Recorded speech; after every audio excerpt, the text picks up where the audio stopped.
ॐ श्रीगणेशाय नमः। ॐ श्री दुर्गादेव्यै नमः। ॐ नमश्चण्डिकायै। अथ अष्टमोऽध्यायः। ध्यानम्। ॐ अरुणां करुणातराङ्गिताक्षीं दितपाशाङ्कुशबाणचापहस्ताम् अणिमादिविरावृता मयूखैः अहमित्येव विभावये भवानीम्। ॐ ऋषिरुवाच चण्डे च निहिते दैत्ये मुण्डे च विनिपातिते बहुलेषु च सैन्येषु क्षयिते स्वसुरेश्वरः। ततः कोपपराधीना चेतासोऽम्बः प्रतापवान् उद्योगं सर्वसैन्यानां दैत्यानामादिदेशः। अद्य सर्वबलैर्दैत्याः षडशीतिरुधायुधाः कम्बूनां चतुरशीतिर्निर्यान्तु सबलैर्वृताः कोटिवीर्याणि 50 असुराणां कुलानि वै 100 कुलानि धूम्राणां निर्गच्छन्तु ममाज्ञया। कालकादौह्रदा मौर्याः कालकेयास्तथासुराः युद्धाय सज्जा निर्यान्तु आज्ञया त्वरिता मम इत्याज्ञाप्यासुरपतिः शुम्भो भैरवशासनः निर्जगाम महासैन्य सहस्रैर्बहुभिर्वृतः। आयान्तं चण्डिका दृष्ट्वा तत्सैन्यं अतिभीषणं ज्यास्वने पूरयामास धरणी गगनान्तरं। ततश्चिम्बो महानादाम् अतीव कृतवान् नृप घण्टास्वनेन तन्नादम् अम्बिका चोपबृंहयत धनुर्जा सिंहघण्टानां नादापूरितदिङ्मुखा निनादैर्भीषणैकाली जिज्ञे विस्तारितानना। तं निनादमुपसृत्य दैत्यसैन्यैश्चतुर्दिशं देवी सिंहस्तथा काली सरोषै परिवारिताः। एतस्मिन्नन्तरे भूपा विनाशाय सुरद्विषां भवायामरसिंहानाम् अतिवीर्यबलान्विताः ब्रह्मे सद्गुहविष्णूनां तथेन्द्रस्य च शक्तयः शरीरेभ्यो विनिष्क्रम्य तद्रूपैश्चण्डिकां ययुः। यस्य देवस्य यद्रूपं यथा भूषणवाहनं तद्वदेव हि तत्शक्तिः असुरान् युद्धमाययौ। हंसयुक्तविमानाग्रे साक्षात्सूत्रकमण्डलुः आयाता ब्रह्मणः शक्तिर्ब्रह्माणि सा विधीयते।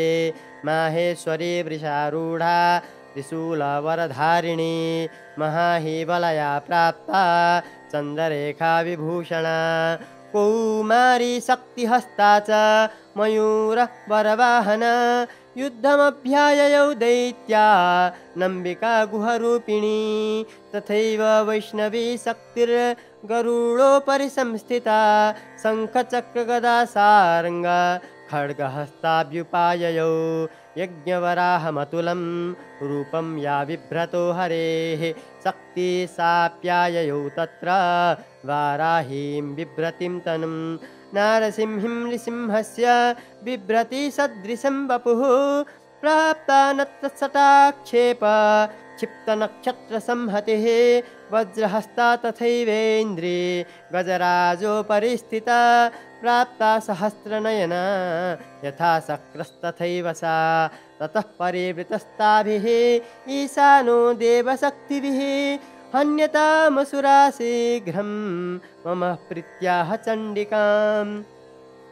ततो देवी शरीरात्तु विनिष्क्रान्तातिभीषणा चण्डिका शक्तिरत्युग्रा शिवा सतनिनादिनी। सा चाह झुम्रजटिला मीशानामपराजिता दूतत्वं गच्छ भगवन् पार्श्वं शुम्भनिशुम्भयोः।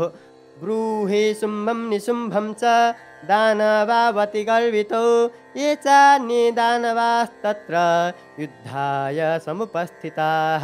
त्रैलोक्यमिन्द्रलभतां देवाः सन्तु हविर्भुजः यूयं प्रयात पातालां यदि जीवितुमिच्छथ।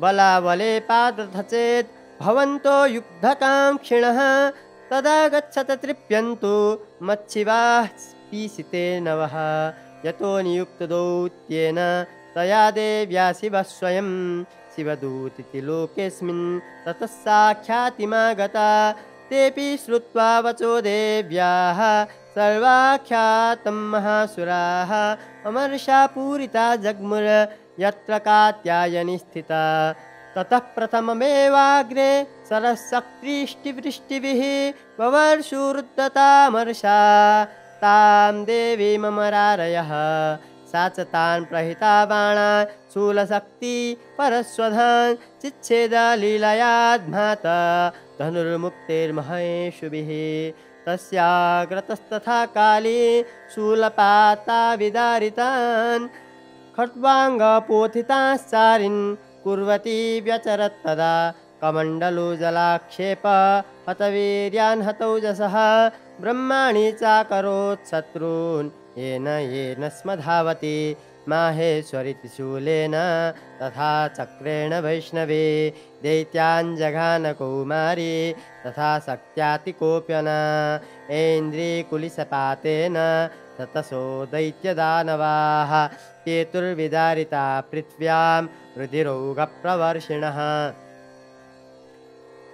तुण्डप्रहारविध्वस्ता दंष्ट्राग्रक्षतवक्षसः वाराहमूर्त्यान्यपतंश्चक्रेण च विदारिताः नखैर्विदारिताश्चान्यान् भक्षयन्ति महासुरान् नारसिंहीं चचाराजौ नादापूर्णादिगम्बरा चण्डाट्टहासैरसुराः शिवदूत्या विदूषिताः पेतु पृथिव्यां पतितान् तांश्च खादाथ सा तदा इति मातृगणं क्रुद्धं मर्दयन्तं महासुरान् दृष्ट्वाभ्युपाय विविधैः नेसूर्दैवारिसैनिकाः पलायनपरान् दृष्ट्वा दैत्यान् मातृगणार्दितान् योद्धुमभ्याययौ क्रुद्धो रक्तबीजो महासुरः रक्तबिन्दुर्यदा भूमौ पतस्तस्य शरीरतः तमुत्पतति मेदिन्यां तत्प्रमाणस्तदासुरः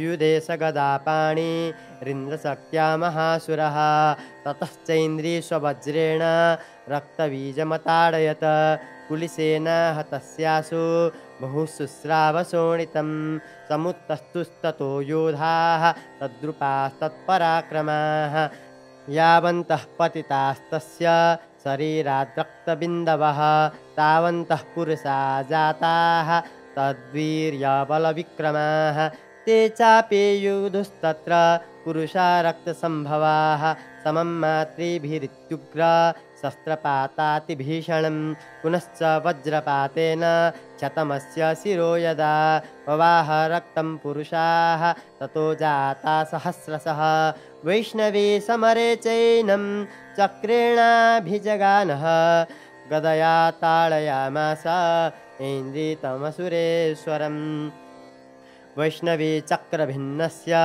रुधिरस्त्रावसम्भवैः सहस्रशो जगद्व्याप्तं तत्प्रमाणैर्महासुरैः शक्त्या जगान कौमारी वाराही च तथासिना माहेश्वरि त्रिशूलेन रक्तबीजं महासुरं स चापि गदया दैत्यः सर्वा एव हनत्पृथक् मातृः कोपसमाविष्टो रक्तबीजो महासुरः तस्य हतस्य बहुधा शक्तिशूलादिभिर्भुवि पपातयो वै रक्तौघः तेन संसतसोऽसुराः तैस्सासुराश्रिक्षम्भूतैः असुरैः सकलं जगत् व्याप्तमासीत् ततो देवा भयमाजग्मरुत्तमं तान् विषण्णान् सुरान् दृष्ट्वा चण्डिका प्राह सत्वरा उवाच कालीं चामुण्डे विस्तीर्णं वदनं कुरु मत्शस्त्रपातसम्भूतान् रक्तबिन्दून् महासुरान्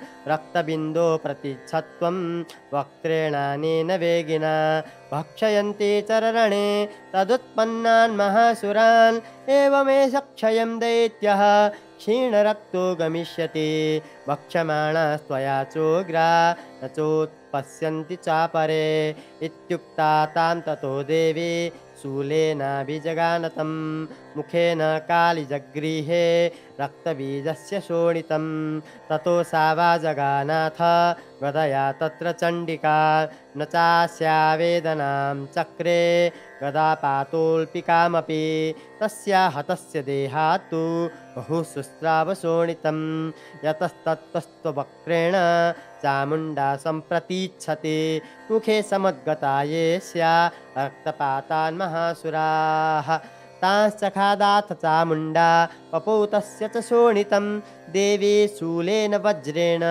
बाणैरसिभिरिष्टिभिः जगान रक्तबीजं तं चामुण्डा पीतशोणितं सपपात महीपृष्ठे शस्त्रसङ्गसमाहतः निरक्तश्च महीपाल रक्तबीजो महासुरः ततस्ते हर्षमतुलमवास्तुस्त्रिदशा नृपा तेषां मातृगणो जातो ननर्तान् सिंहमदोद्धतः तेषां मातृगणो जातो ननर्ता संमृदोद्धतः ॐ ग्रीष्मार्कण्डेयपुराणे सावर्णिके मन्वन्तरे देवी महात्म्ये रक्तबीजवधो नाम अष्टमोऽध्यायः।